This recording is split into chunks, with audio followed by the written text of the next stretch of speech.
Good morning, my dear student friends. Today we'll start from where we have discontinued. The last class we have discussed about xylem and phloem. So different parts which are present or different types of cells which are present in xylem and phloem. So today we'll discuss about very important part from where you will get minimum 2 questions. Okay, and that part is anatomy of stem. Anatomy of dicot stem. Anatomy of dicot stem. Dicot stem. As it is a crash course program, we have not sufficient time for detailed discussion of an entire chapter, but those portions we will discuss from where there will be maximum questions. So anatomy of dicot stem. Similarly, there is anatomy of monocot stem, but monocot is less important.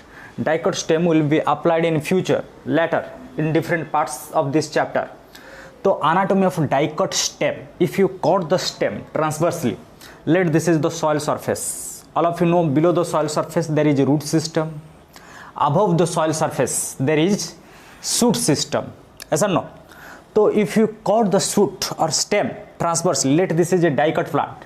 If we cut the stem transversely like this, you will get a circular outline. Tissues are present in circular manner. Yes or no? And I had given one formula last class, and in every class I will give some formula which will be beneficial for your NEET UG. Okay, so from all the botany, all the entire biology, not only botany, for biology I will give some formulas so that you can get the direct answer, and you will get direct 20 questions in the NEET in the biology from that formula. So first listen, in this system you find different layers. So what are the layer? I had already told you. If you look it in a large view, if you enlarge it, what are the circular layers? First, the outer covering is epidermis. Epidermis, just below the epidermis there is another layer called as a hypodermis. These circular layers only found after transverse section. Epidermis, then hypodermis, then next is general cortex or cortex. This is the cortex layer, cortex or cortical layer. Next is endodermis. Next layer is endodermis, then pericycle, and the center is known as pith. Okay, when I am explaining, just recall with me, recall in your mind. So first is epidermis, outer covering is known as epidermis. Epidermis, second layer is known as a hypodermis, and those who are new students, you can revise or back to the previous lectures, already it is available. Okay, so epidermis, hypodermis, then cortex or general cortex. Next is endodermis, and next is pericycle. These are the circular layers, pericycle, and center is pith. This part is known as a pith. This part is known as pith. So already one formula I had told you, because question is asked, arrange the layer from outer to inner.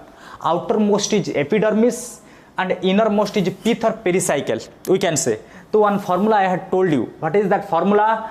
एक high class English paper formula बताया था. एक से epidermis, एक high से hypodermis, class से cortex, high class English, N से endodermis, paper, pericycle and pith. Clear? So these layers you have to remember in order from outer to inner side. Like that in every chapter I will give 3 to 4 formula, but for that you have to wait and continuously attend the class. Okay, no need to read anything, directly formula will give you 20 question. If you want NEET desperately, you will definitely get that. Okay, but in addition to that, the gap between pith and pericycle, if you look, this layer is pericycle. In between pith and pericycle, xylem and phloem are present. Xylem and phloem. Last class we have discussed xylem is the water conducting tissue and phloem is the food conducting tissue. So xylem, phloem are present in between pericycle and pith, and they are found in a bundle. They are found in a bundle together. How? I am showing one bundle. Let this is a bundle. This bundle is known as a vascular bundle because inside this bundle there is a xylem and phloem. Sometimes question comes, xylem phloem are found in between which pericycle pith, pericycle endodermis, pericycle cortex or cortex hypodermis, like that question comes. If question will come, xylem phloem found between, xylem phloem are found between pericycle and pith, in between these two, the gap between pericycle and pith is occupied by xylem and phloem. Now question comes, where xylem present and where phloem present? Xylem is present towards center. Remember, in this bundle towards center means towards pith. This pith is the center. Towards pith xylem, and away from pith or towards periphery, towards pericycle is phloem. Similarly, if I will show another bundle, another vascular bundle, let here another vascular bundle is there. In this vascular bundle, where you find xylem? Recall with me, xylem is always towards pith, phloem is always towards periphery. So xylem is towards pith, phloem is towards periphery, towards outer.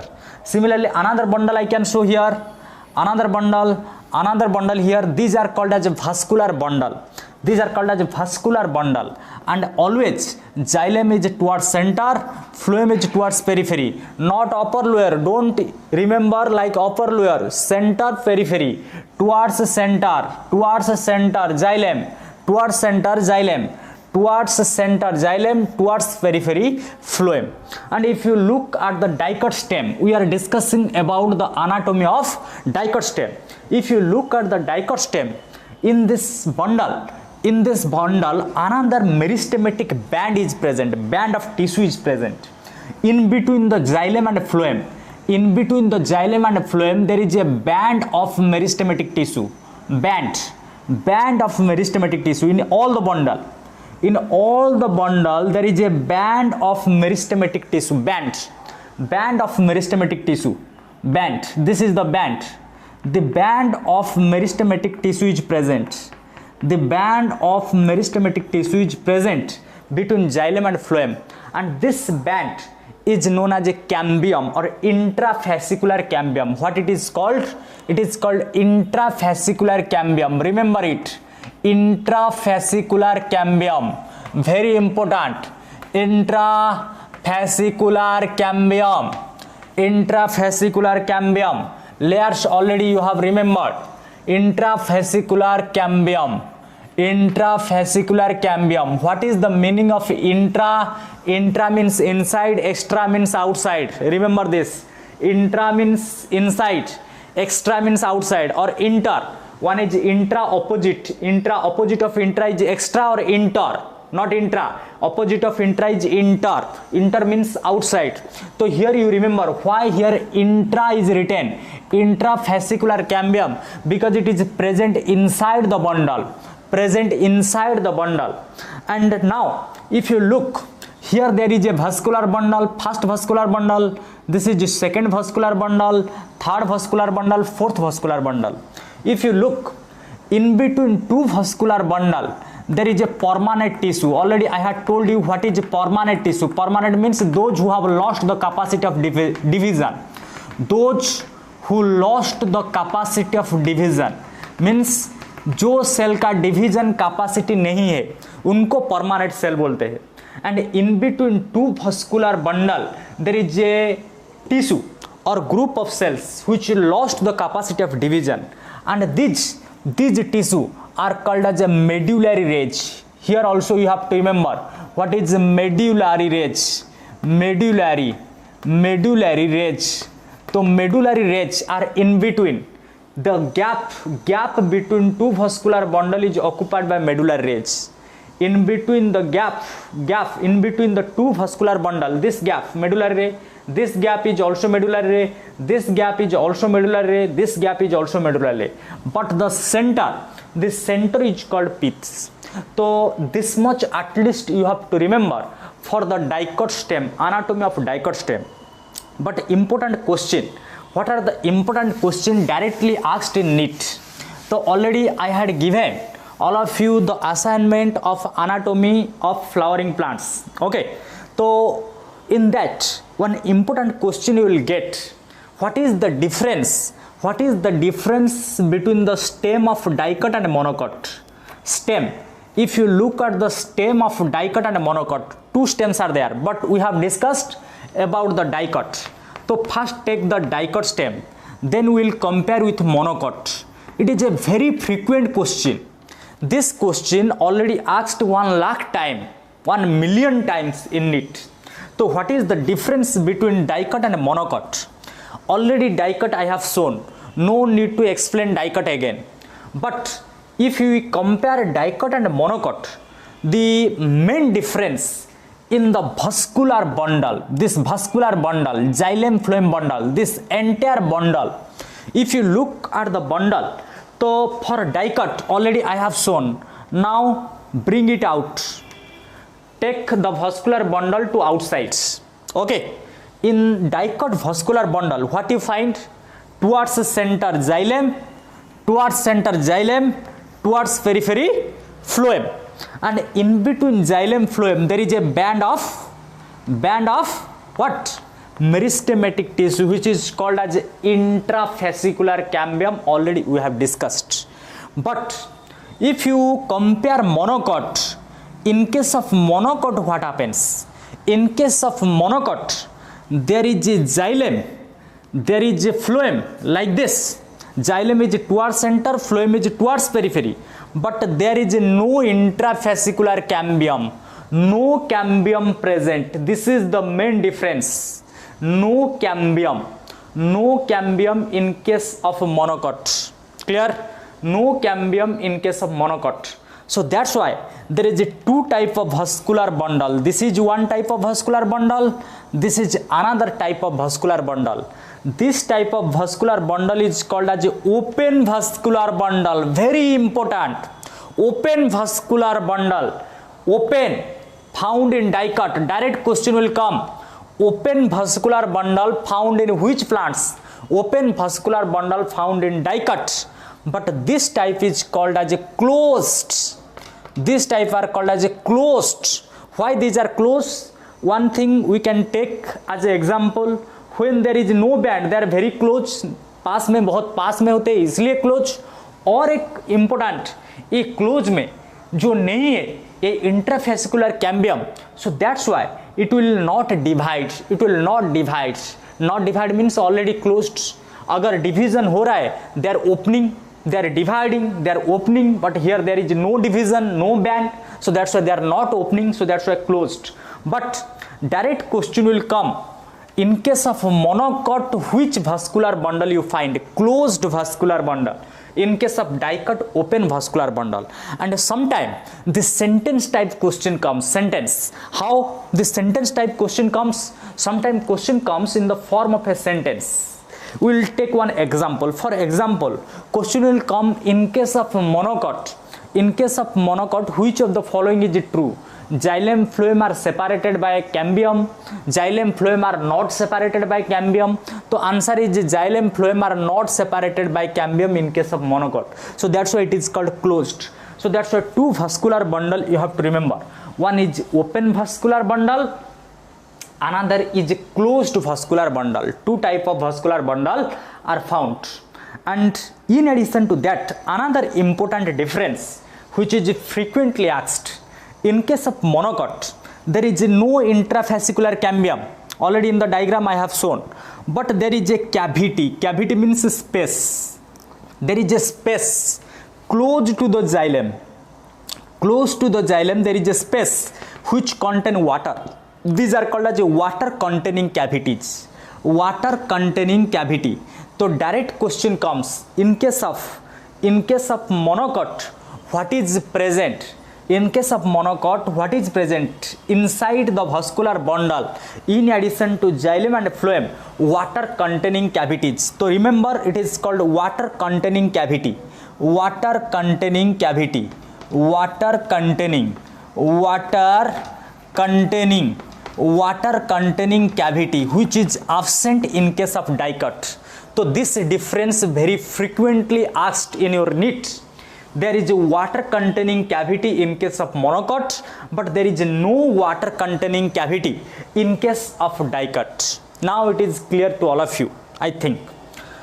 Now we have completed the stem portion, anatomy of stem and anatomy of dicot and monocot. What is the difference? If you have any doubt, you can ask in your doubt comment section. Okay, I will clarify clear at the end or in the next class. Okay, so you can ask in your comment section if you have any doubt in this portion. And important thing, remember, question will come surely from this portion. Okay, what I am explaining. So that's why listen carefully. So you can take a screenshot of this. I am going to remove. Okay, or note it down in short. Completed. Now we will discuss another important part, that is called as a secondary growth. This part completed. Now we'll move towards next important part, that is called as a secondary growth. Secondary, very important part. Secondary growth. Secondary growth. Secondary growth. What is secondary growth? Already in the very first class I had told you what is the meaning of primary and secondary growth. Still I am recalling again to all of you what is primary growth. अगर एक plant का height बढ़ रहा है, height, stem increases and inside the soil root increases. Inside the soil, all of you know, root increases inside the soil and stem increases outside the soil. This increase in length is called as a primary growth. What is called? It is called primary growth. Increase in height of the plant is called primary growth. Increase in height of the plant or length, we can say length. Increase in length. अगर एक plant का length increase हो रहा है, that is called primary growth. अगर एक plant का diameter increase हो रहा है, डायमीटर और विड्थ और girth or width, if diameter of the plant increases, that is called as a secondary growth. This one. So secondary growth means increase in diameter of the plant. Now it is clear to all of you what is the difference between primary and secondary growth. So today we will discuss about this increase in width, how width of the plant increases, and for width of the plant increase, how width of the plant increases. For that we have to discuss or we have to keep clear concept about this dicot stem, anatomy of dicot stem, because in case of monocot the increase in diameter not takes place. Increase in diameter increase नहीं होता है किसमें, monocot में. एक example दे दूं तुम लोग को. तुम्हारे घर के पास बानियान ट्री है, बानियान बरगद. एक बरगद का एग्जांपल ले जाओ, बानियान का एग्जांपल ले जाओ. बानियान नॉट बनाना, बानियान मीन्स बरगद. और एक प्लांट ले जाओ, राइस प्लांट, राइस व्हीट, जो भी. ये दोनों प्लांट को कंपेयर करके बताओ किसका डायमीटर बढ़ता है. अगर राइस को देखोगे, राइस का ओनली हाइट बढ़ेगा, डायमीटर नहीं बढ़ता है. तो secondary growth is absent in the stem of monocot. But if you look at banyan tree, बरगद का डायमीटर धीरे धीरे बढ़ेगा. तो इसलिए secondary growth is present in case of dicot only. तो इसलिए हमको डाइकट स्टेम को यूज करके पढ़ना पड़ेगा. तो now come to the detail concept of the dicot stem. Okay, now we are going to swim in the field of biology and sink in the field of biology. We will sink and swim together in the field of biology. So now listen carefully the important and very interesting concept about the secondary growth in case of dicot stem. In this portion I have removed all the things except the pericycle. Only pericycle को छोड़ के और सबको delete कर दिया, remove कर दिया. और पेरिसाइकिल के बाहर जितने सब लेयर उनका इंपोर्टेंट इतना नहीं, इसलिए वो सब लेयर को रिमूव कर दिया. लेकिन इसका मतलब नहीं कि वो सब लेयर नहीं रहेंगे, वो सब लेयर है. लेकिन सेकेंडरी ग्रोथ जब स्टार्ट होगा, सेकेंडरी ग्रोथ कहां पर होगा, ये पेरिसाइकिल के अंदर. Pericycle, okay. तो पेरिसाइकिल उसके अंदर जितने चीज वो सेकेंडरी ग्रोथ स्टार्ट करते हैं. तो देखेंगे कैसे सेकेंडरी ग्रोथ स्टार्ट होता है. When secondary growth takes place, first this band of meristematic tissue. Already I had told you what is this band of meristematic tissue's name. Recall with me. This is called intrafascicular because it is present inside the bundle. Intrafascicular cambium. क्या बोलेंगे इसको? Intrafascicular cambium. Intrafascicular cambium. Intrafascicular cambium. And listen one thing, if you want to become a doctor desperately, definitely you will get from my lecture. Definitely जिसका interest doctor बनने के लिए वो होगा, जिसका इंटरेस्ट नहीं है वो भी बनेगा, डेफिनेटली बनेगा, बना के ही छोड़ूंगा. क्लियर? तो लिसन केयरफुली. तो intrafascicular cambium in between xylem and phloem, inside this bundle, this cambium is called intrafascicular cambium, and it is present from the beginning of the plant. When plant is born, at that time it is present. But when the plant reaches old, at the time of secondary growth, when the time of secondary growth starts, it is present. Intrafascicular cambium is present from the beginning. I am writing here beginning. Present from beginning. Present from beginning. Present from beginning का मतलब क्या है? It is present from the starting of plant life. But one change takes place when it reaches the secondary. When it reaches to adult. When it reaches to adult stage, what happens? The cells which are present in the medullary ridge. ये portion को क्या बताया था? medullary ridge. इसका नाम फिर से लिख दूं, medullary ridge. ये medullary ridge क्या होता है? medullary ridge who lost the capacity of division, उनका डिवीजन कैपेसिटी नहीं है. ये सब सेल का डिवीजन कैपेसिटी नहीं है. लेकिन यहां पर जो इंट्राफेसिकुलर कैम्बियम लिखा, इंट्राफेसिकुलर कैम्बियम क्या होता है? डिवीजन कैपेसिटी होता है. तो तुमको याद रखना है, कैम्बियम जहां पर यूज होगा, कैम्बियम वर्ड, वहां पर डिवीजन कैपेसिटी होगा. लेकिन मेडुलर रेज में डिवीजन कैपेसिटी नहीं होता है. From the beginning they are present from the beginning. These are also present from the beginning. But here division capacity is present, they can divide, but here these cells cannot divide. But what happens? ये medullary range में एक change आ जाता है. जैसे तुम्हारा life को मैं change करके ही रहूंगा. आज से पढ़ोगे तो डॉक्टर श्योर बनोगे. तो medullary range में क्या चेंज आएगा? When it reaches adult stage, the cells adjoining, the cells which are adjacent means close to the intrafascicular cambium, means this region, the cells close to the intrafascicular cambium, I am showing in another color. These are the cells of medullary ridge. ये जो colour में दिखाया different pink colour में, these are the cells of medullary ridge. तो medullary ridge का cell में एक change आएगा. क्या आएगा? जो बिगनिंग में जो पहले से नॉन डिवाइडिंग थे, डिवीजन नहीं कर रहे थे, अभी उनका डिवीजन कैपेसिटी आ जाएगा, बैक हो जाएगा. तो प्लांट में एक प्रोसेस होता है, एक डिवीजन लॉस होने के बाद फिर से डिवीजन कैपेसिटी आ सकता है. तो ये जो डिवीजन कैपेसिटी आ गया वो हर सेल में नहीं आएगा. ओनली इंट्राफेसिकुलर का साइड में जो सेल है, यहां पर नहीं आएगा, यहां पर नहीं आएगा. इंट्राफेसिकुलर का साइड में जो है, सिमिलरली यहां पर भी दिखा सकता हूं, यहां पर भी इंट्राफेसिकुलर का साइड में जो है, इंट्राफेसिकुलर का साइड में जो है, adjoining the intrafascicular cambium, the tissues adjoining the intrafascicular cambium. तो जो पिंक कलर का दिखाया वो सब medullary rays converted into dividing.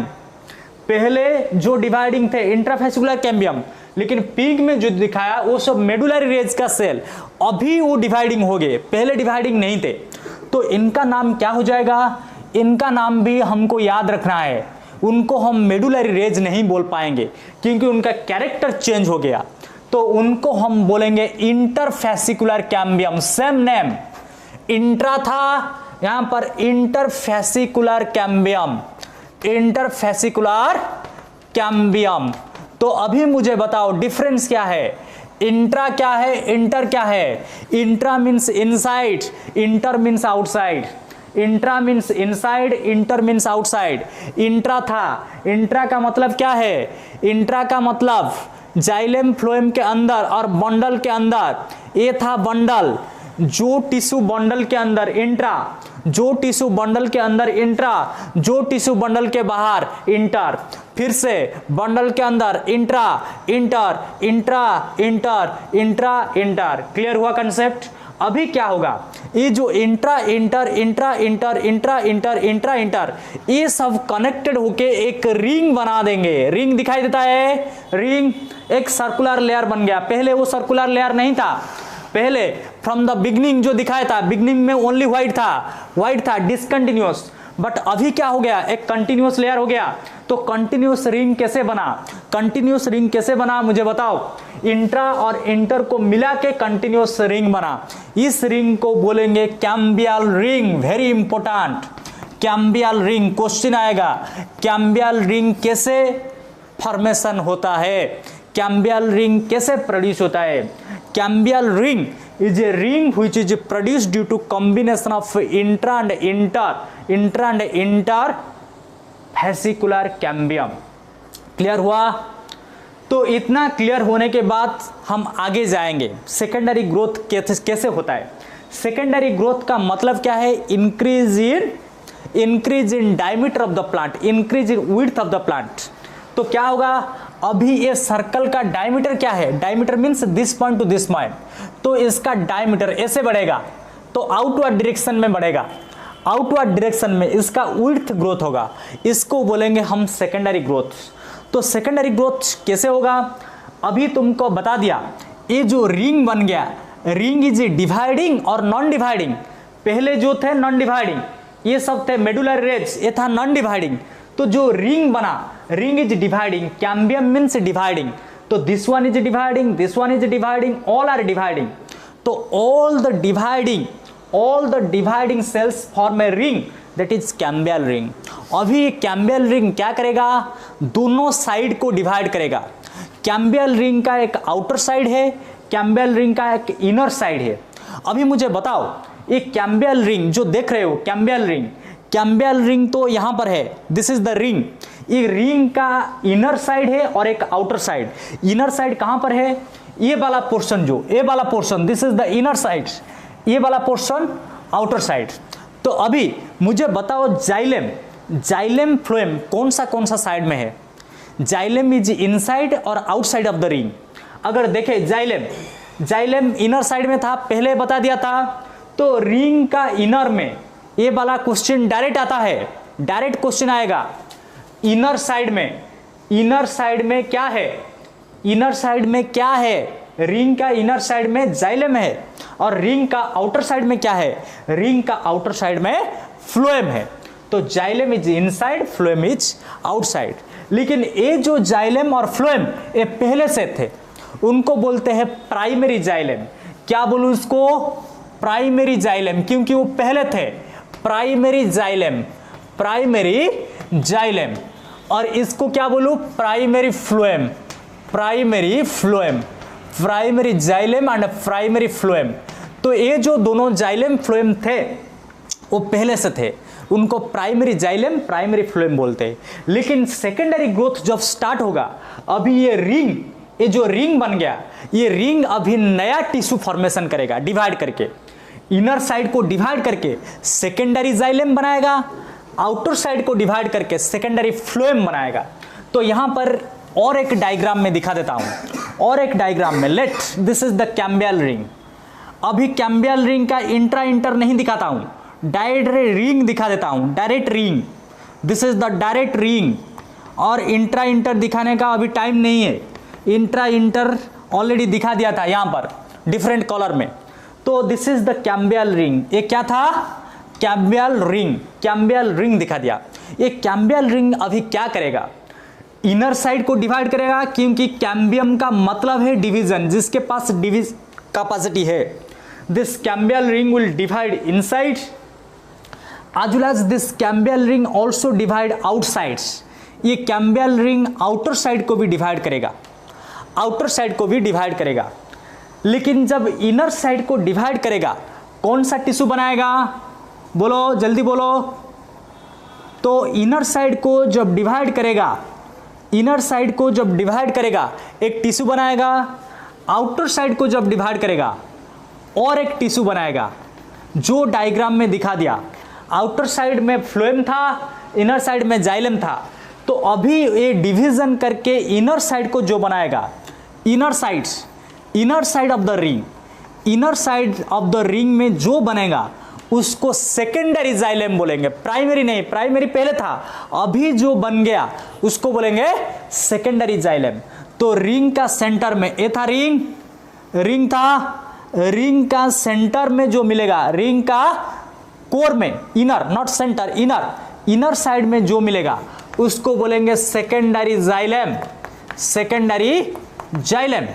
और रिंग का बाहर में जो मिलेगा, ये तो रिंग था, रिंग का बाहर में जो मिलेगा, कैम्बियल रिंग का बाहर में जो मिलेगा, बाहर आउटर साइड, उसको क्या बोलेंगे, सेकेंडरी फ्लोएम, सेकेंडरी फ्लोएम। तो ओनली याद रखना, secondary xylem towards inner side, secondary phloem towards outer side, and this secondary xylem is also called as a wood. Phloem is not called as a wood, only secondary xylem is called as a wood. जो phloem बनेगा बाहर को बनेगा, जो xylem बनेगा centre को बनेगा, towards the center, towards the inner side. तो you have to remember, inner side when secondary growth takes place, inner side को secondary xylem होता है, आउटर साइड को सेकेंडरी फ्लोएम होता है। इतना याद रख लो, कुछ याद रखने का जरूरत नहीं, मैं पहले भी बता दिया। Xylem towards centre, phloem towards periphery. तो रिंग का सेंटर को भी जाइलम प्रोड्यूस होगा, सेकेंडरी जाइलम, और रिंग का बाहर को सेकेंडरी फ्लोएम। लेकिन इस सेकेंडरी जाइलम का और एक नेम तुमको याद रखना पड़ेगा, वुड। जो वुड यूज करते हो, वुड हमारा वुड में बहुत सारे फर्नीचर बनाया जाता है, तो ये सब वुड कहाँ से आता है, सेकेंडरी जाइलम। तो now important thing you have to remember, I am going to tell you one important thing, तो which is frequently asked in NEET UG. What is that important thing? Here we have discussed this ring can divide towards inner side as well as outer side. Ring का division capacity है। Ring को और एक बार यहां पर दिखाता हूं, ring can divide towards inner, ring can divide towards inner side as well as ring can divide towards outer side. वो रिंग आउटर को भी डिवाइड करेगा, आउटर को भी डिवाइड करेगा, इनर को भी डिवाइड करेगा। लेकिन देखा गया the activity division capacity is more towards inner side. तुमको याद रखना पड़ेगा, इसलिए लार्ज एरो मार्क दिखाया, यहां पर स्मॉल एरो मार्क दिखाया। The activity of cambial ring is more towards inner side than outer side. The activity of cambial ring, ये सेंटेंस याद रखना पड़ेगा। Activity of cambial ring, activity of cambial ring is more towards inner, towards inner than outer। ये symbol बताया, ज्यादा inner में होता है, inner, more towards inner than outer. तो अगर एक कैम्बियल रिंग इनर को ज्यादा डिवाइड करेगा, आउटर को बहुत कम डिवाइड करेगा, तो which tissue will form more? Right in comment section, जल्दी बताओ। अगर एक कैम्बियल रिंग इनर को ज्यादा डिवाइड करेगा, आउटर को कम डिवाइड करेगा, तो कौन सा टिश्यू ज्यादा फॉर्मेशन होगा, कौन सा tissue? Option secondary xylem, secondary phloem, both. Secondary xylem, secondary phloem, both. Which one? जल्दी।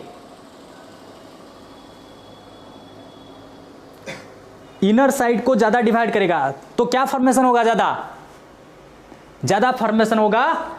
इनर साइड को अगर ज्यादा डिवाइड करेगा, ज्यादा फॉर्मेशन होगा सेकेंडरी जाइलम, दिस वन। तो सेकेंडरी जाइलम, तो ड्यूरिंग सेकेंडरी ग्रोथ, ये भी एक क्वेश्चन, सेकेंडरी ग्रोथ के टाइम में ज्यादा टिश्यू कौन सा फॉर्मेशन होता है? Which tissue is form more? That is secondary xylem. Secondary phloem is very less, इसलिए सेकेंडरी फ्लोएम को हम नेग्लेक्ट कर देते हैं। कभी कभी फॉर्मेशन होता है, ऐसा नहीं कि जीरो हो जाएगा, लेकिन इसके कंपैरिजन में वो बहुत कम। तो secondary xylem is mainly produce, तो सेकेंडरी जाइलम को वुड बोलते हैं। Secondary xylem is also called as wood. Clear हुआ? तो अभी सेकेंडरी ग्रोथ का ये है कॉन्सेप्ट, मेन कॉन्सेप्ट कैसे डायमीटर इंक्रीज होगा। तो डायमीटर इंक्रीज होगा कि नहीं अभी बताओ। ये अगर इनसाइड को डिवाइड करेगा, इनसाइड में क्या होगा, सेकेंडरी जाइलम बनेगा, आउटसाइड में क्या होगा, सेकेंडरी फ्लोएम। तो ऐसे सर्कल बढ़ेगा तो डायमीटर तो बढ़ेगा ना, या घटेगा? तो बढ़ेगा। तो इसलिए डायमीटर इंक्रीज होता है in the form of circular layers, in the form of circular layers. So that's why secondary growth is nothing increase in width और डायमीटर ऑफ द प्लांट। लेकिन ये जो सेकेंडरी ग्रोथ होता है, secondary growth is affected by physiological factor and environment. वो environment के ऊपर भी डिपेंड करता है, एनवायरनमेंट के ऊपर।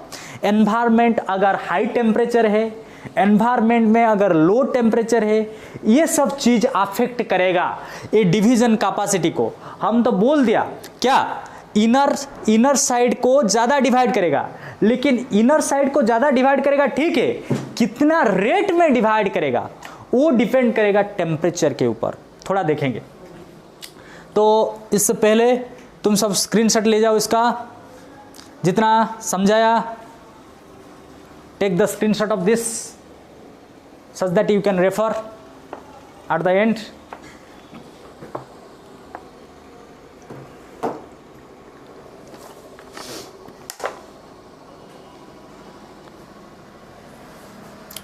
ओके, तो अभी आगे जाएंगे। तो कंसेप्ट क्लियर हो रहा है सबका? कमेंट सेक्शन में बताओ। क्लियर हो रहा है तो कमेंट सेक्शन में बताओ यस और नो। और ज़्यादा चाहते हो तो बता सकते हो, सर और ज़्यादा चाहिए।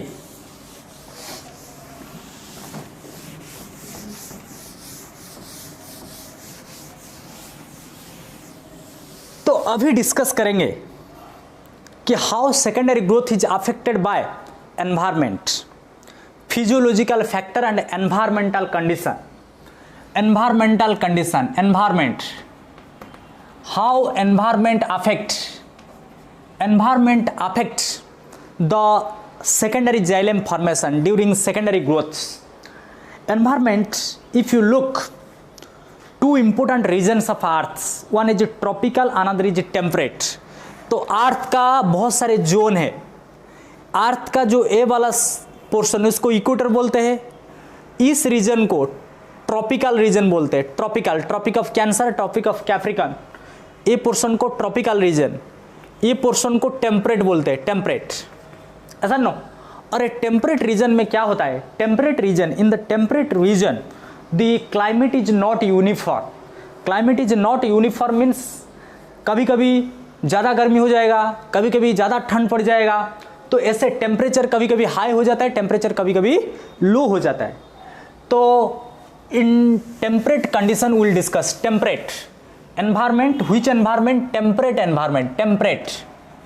Temperate in temperate condition, and in temperate condition mainly two season will discuss. Two seasons, different seasons are there, and all of you know the cold season is called winter. Cold season is winter, and the high temperature season is called spring. Summer बोलते हैं, spring भी। तो spring time अगर spring और winter ये दोनों season को compare करेंगे तो हाई टेम्परेचर कहाँ मिलेगा, लो टेम्परेचर कहाँ मिलेगा, कंपैरिजन करो। अभी मुझे मत बताओ कि यहाँ पर समर क्यों नहीं लिखा। समर इसलिए नहीं लिखा गया क्योंकि तुम्हारा जो साइंटिफिक एक्सपेरिमेंट होता है, साइंटिस्ट लोग ज़्यादा एक्सपेरिमेंट वो स्प्रिंग सीजन में किए हैं, क्योंकि स्प्रिंग और विंटर सीजन में ज़्यादा डिफरेंस दिखाई देता है डिवीजन कैपेसिटी में। तो तुमको याद रखना है स्प्रिंग विंटर, सारे के सारे सीजन हम यहाँ पर नहीं लिखेंगे। तो अभी मुझे बताओ टेम्परेचर कहाँ पर हाई होगा, क्योंकि तुम्हारा डिफरेंस आता है स्प्रिंग में क्या होगा, विंटर में क्या होगा। स्प्रिंग सीजन में टेम्परेचर हाई, विंटर सीजन में टेम्परेचर लो, ठंड पड़ जाएगा, टेम्परेचर लो हो जाएगा। उसके बाद नेक्स्ट पॉइंट डिस्कस करने से पहले मैं एक एग्जाम्पल बताता हूं, उसके बाद एग्जाम्पल के बाद हम आगे जाएंगे। तो मुझे बताओ तुम्हारा एक्टिविटी घर में पढ़ाई करते हो या घर में जो भी एक्टिविटी करते हो, ज़्यादा एक्टिविटी तुम्हारा हाई टेम्परेचर टाइम में होता है या लो टेम्परेचर टाइम में होता है? ज़्यादा एक्टिविटी हाई टेम्परेचर टाइम में होता है। लो टेम्परेचर टाइम में क्या होता है, एक्टिविटी रिड्यूस हो जाता है क्योंकि ठंड पड़ जाता है, तो तुम सब चादर के अंदर रह जाते हो छुपाने के लिए बड़ी को। तो इसलिए तो टेम्परेचर जब कम रहेगा एक्टिविटी घट जाएगा। ये वाला चीज़ याद रखना होगा। When there is a low temperature, activity is less, तो टेम्परेचर के साथ डायरेक्टली प्रोपोर्शनल हम बोल सकते हैं। तो activity is directly proportional to किसके साथ? Activity is directly proportional to temperature. जैसे तुम्हारा विंटर टाइम में पढ़ाई घट जाता है, ज़्यादा सोना हो जाता है, सो जाते हो ज़्यादा, तो एक्टिविटी कम हो जाता है। सिमिलरली ये जो एक्टिविटी लिखा, किसका एक्टिविटी? कैम्बियल रिंग का एक्टिविटी। तो अभी क्वेश्चन आएगा, cambial ring is more active in which season? तो cambial ring is more active, cambial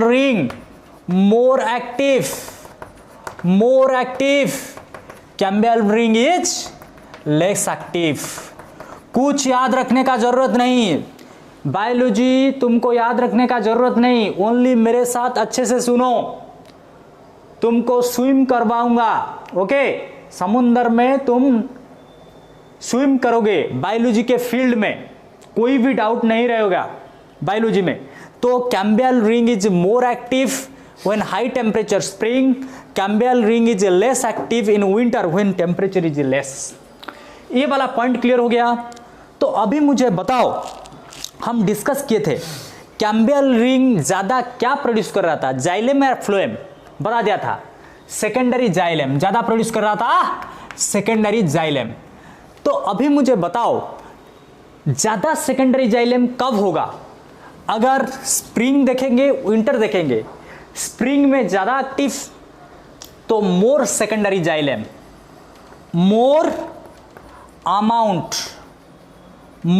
amount of secondary xylem, here less amount of secondary xylem। Last class बताया था xylem के अंदर 4 cell होते हैं, tracheids, vessels, xylem, parenchyma, xylem fibre. Clear हो रहा है? Tracheids, vessels, xylem, parenchyma, xylem fibre. और ये चारों से ट्राकिड्स, वेसल्स बहुत important, and vessel very important is vessel. थोड़ा वेसल को देखेंगे तो यहां पर देखें more secondary xylem, less secondary xylem, लेकिन जाइलेम हो रहा मीन्स वेसल होगा। तो वेसल कैसे दिखाई देता है?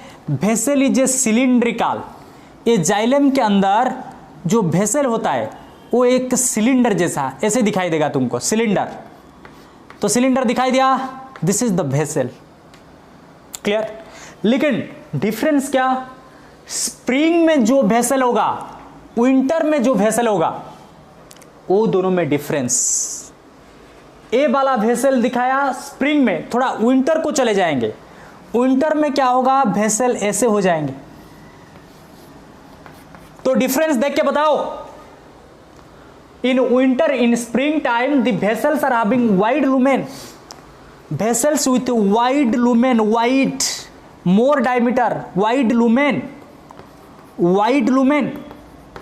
but these are with vessels with narrow lumen, vessel with narrow lumen।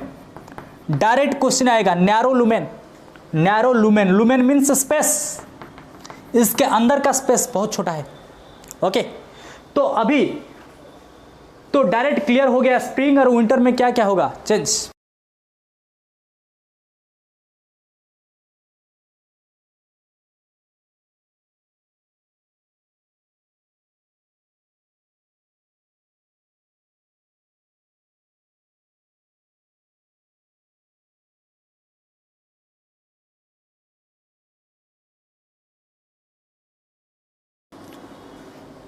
Okay, dear students, you have tried to comment, but it is not reached at me due to some server problem. It will be sort out very soon in the next class. But you write your comment, we will discuss in the next class. Okay. तो spring और winter में क्या क्या difference आएगा? Spring में more active, winter में less active. कुछ रटने का जरूरत नहीं. मोर जाइलेम, लेस जाइलेम. मोर सब ज़्यादा चीज़, जितने ज़्यादा चीज़ स्प्रिंग में होगा, जितने लेस चीज़ सब विंटर में होगा. तो ज़्यादा diameter wild lumen, less diameter in the winter time, ये सब चीज़ रहेगा. तो स्प्रिंग और विंटर टाइम में क्लियर. तो अभी मुझे बताओ, तो जो सेकेंडरी जाइलेम होगा, सेकेंडरी जाइलेम का अदर नेम था वुड. तो स्प्रिंग में जो वुड बनेगा, विंटर में जो वुड बनेगा, ये सब डिफरेंस को डिस्कस करने के बाद हम बोल सकते हैं कि ये वुड थोड़ा ये वुड से डिफरेंट रहेगा. तो इसलिए साइंटिस्ट लोग ये स्प्रिंग में फॉर्मेशन होने वाला वुड को और एक नाम दे दिए. क्या नाम दे दिए? स्प्रिंग वुड और ईयरली वुड. जो सेकेंडरी जाइलेम स्प्रिंग टाइम में होगा उसको बोलेंगे स्प्रिंग वुड, स्प्रिंग वुड और ईयरली वुड. और जो वुड विंटर में होगा उसको बोलते हैं ऑटम वुड. ऑटम वुड और लेट वुड. ऑटम वुड और लेट, ये दो वुड याद रखना पड़ेगा. स्प्रिंग वुड और ईयरली वुड, ऑटम वुड और लेट वुड. क्वेश्चन आता है ऑटम वुड कौन सा सीजन में होता है, ऑटम या विंटर? दोनों, ऑटम या विंटर, ये दोनों में जो वुड होगा ऑटम वुड या लेट वुड. क्लियर. सो दो वुड फॉर्मेशन हो गया. लेकिन इंपॉर्टेंट डिफरेंस तो बता दिया. इसके बाद और बहुत सारे डिफरेंस है, जैसे कि कलर, डेंसिटी. एक क्वेश्चन आ जाता है डेंसिटी. तो ये दोनों वुड में डेंसिटी किसका ज्यादा आएगा, डेंसिटी किसका कम आएगा? अगेन कुछ रटने का जरूरत नहीं, मैं बताता हूं, रटने का कोई भी जरूरत नहीं. तो डेंसिटी का फॉर्मूला मुझे बताओ. Density is mass by volume. जिसका वॉल्यूम ज्यादा, जिसका वॉल्यूम बढ़ेगा डेंसिटी घट जाएगा, inversely proportional. Density is mass by volume. तो अभी मुझे बताओ किसका वॉल्यूम ज्यादा है?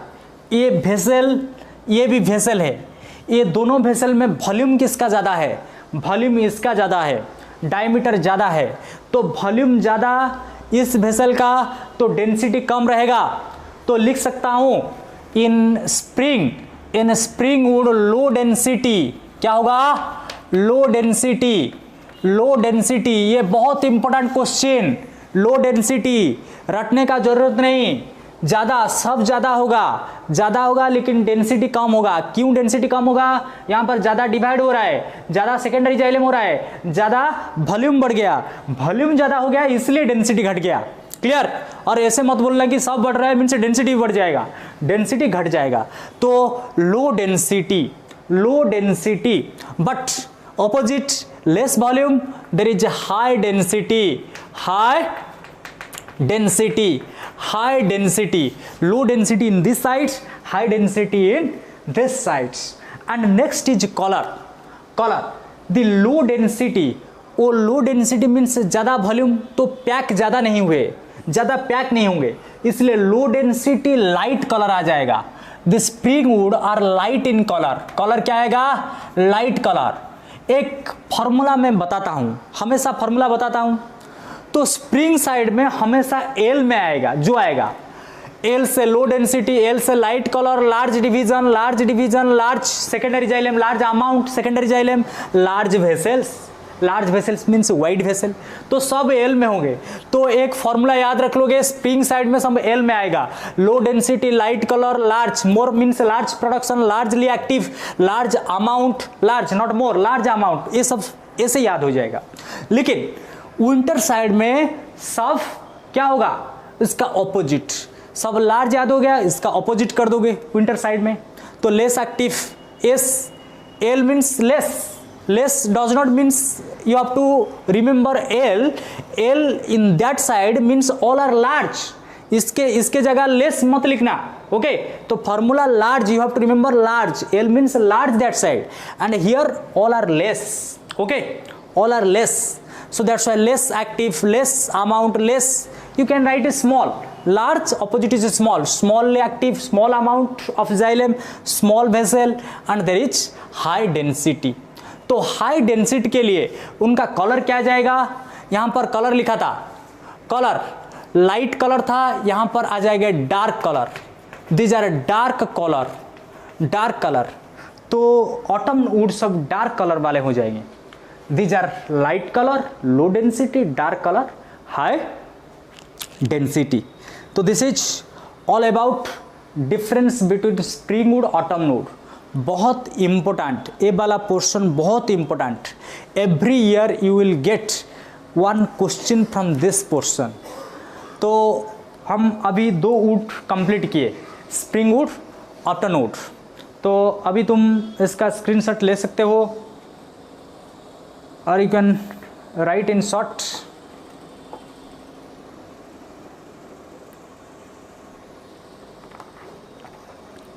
Okay,